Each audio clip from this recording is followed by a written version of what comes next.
त्र्यंबकेश्वर ज्योतिर्लिंग का रहस्य जानकर आपकी रूह कांप जाएगी। हर हर महादेव। मित्रों, क्या आपको पता है भारत में एक ऐसा शिवलिंग है जो जमीन के ऊपर नहीं बल्कि जमीन के नीचे है, और यह दुनिया का एकमात्र ऐसा शिवलिंग है जो सिर्फ शिव का नहीं बल्कि त्रिदेव यानी ब्रह्मा, विष्णु और महेश का साक्षी है। ब्रह्मगिरी पर्वत की गोद में बसा एक ऐसा स्थान जो बाहर से देखने पर एक प्राचीन शिव मंदिर लगता है, काले पत्थरों से बना, शांत और गंभीर।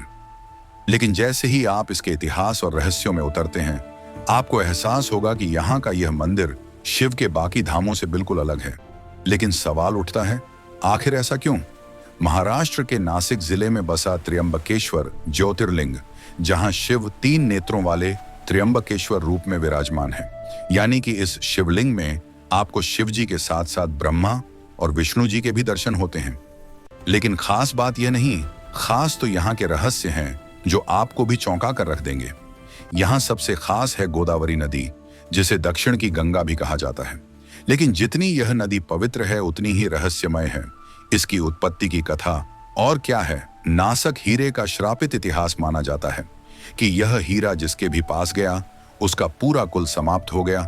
आखिर क्या है इस श्रापित हीरे का रहस्य, और अभी यह कहाँ है और क्या है कुशावर्त कुंड का रहस्य, जिसमें स्नान मात्र से सारे पाप धुल जाते हैं। और फिर आता है गुप्त गुफा, जिसमें आम लोगों को जाने की सख्त मनाही है। आखिर क्या है उस गुफा के अंदर, और क्या है काल सर्प दोष और नारायण बलि की कहानी। यह मंदिर केवल एक मंदिर नहीं बल्कि इतिहास और रहस्यों का ऐसा संगम है जिसकी कहानी जानकर आप भी हैरान रह जाएंगे। तो चलिए जानते हैं त्र्यंबकेश्वर ज्योतिर्लिंग की असली कहानी। लेकिन उससे पहले अगर आपको वीडियो अच्छी लगे तो कमेंट में हर हर महादेव जरूर लिखें। आज से हजारों साल पहले इस स्थान पर एक घना जंगल हुआ करता था।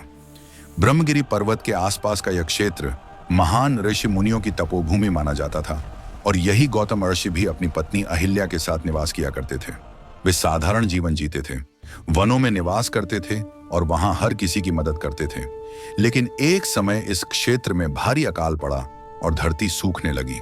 तब जन कल्याण के लिए ऋषि गौतम ने इंद्रदेव की कठोर तपस्या की, जिससे प्रसन्न होकर इंद्रदेव ने जल का स्रोत वरदान में दिया, एक ऐसा जल स्रोत जो कभी ना सूखे। इस जल स्रोत की मदद से ऋषि गौतम ने आसपास के सभी लोगों की सहायता की, जिससे ऋषि गौतम के चर्चे चारों ओर होने लगे। लेकिन कहते हैं ना, जहां सम्मान होता है वहां ईर्ष्या भी जन्म लेती है। ऋषि गौतम की बढ़ती प्रतिष्ठा कुछ अन्य ऋषियों को खटकने लगी, और इसी ईर्ष्या ने एक गहरे षड्यंत्र को जन्म दिया।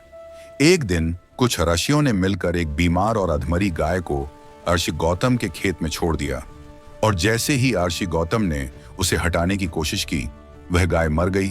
और इसी बात को आधार बनाकर उन पर गौ हत्या का झूठा आरोप लगाया गया, जो उस युग में सबसे बड़ा पाप माना जाता था। ऋषि गौतम और अहिल्या पर सामाजिक अपमान का पहाड़ टूट पड़ा और उन्हें दोषी ठहराया गया, जिसके बाद ऋषि गौतम अपनी पत्नी अहिल्या के साथ घने वनों में चले गए और अपनी गलती का प्रायश्चित करने के लिए भगवान शिव की तपस्या करने लगे।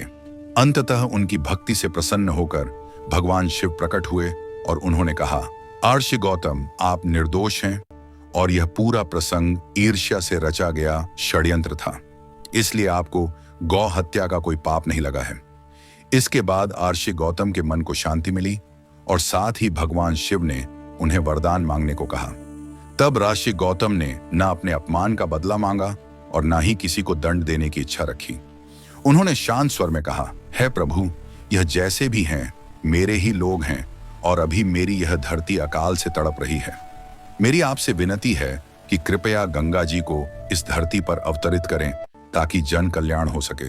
भगवान शिव अत्यंत प्रसन्न हुए और गंगा को गोदावरी के रूप में यहाँ प्रकट होने का वरदान दिया, जिस कारण यहाँ की गोदावरी को आज दक्षिण की गंगा कहा जाता है। लेकिन कहानी यही समाप्त नहीं होती।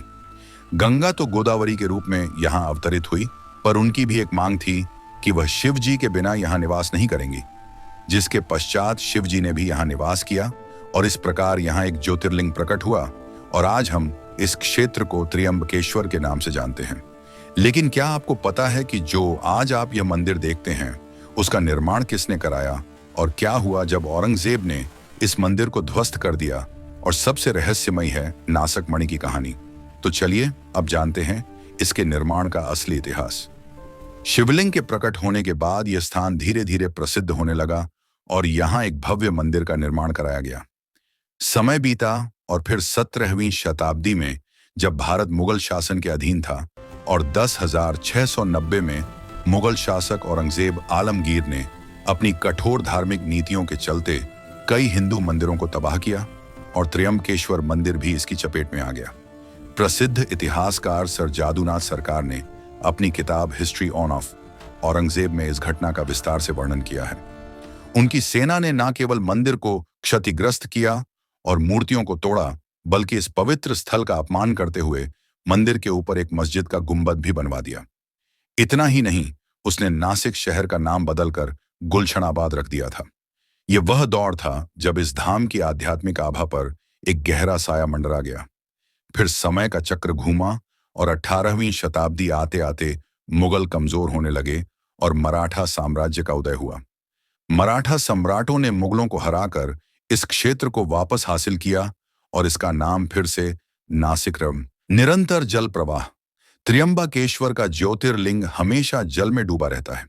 गर्भगृह में लगातार जल बहता रहता है, मानो शिव स्वयं अभिषेक की अवस्था में हो।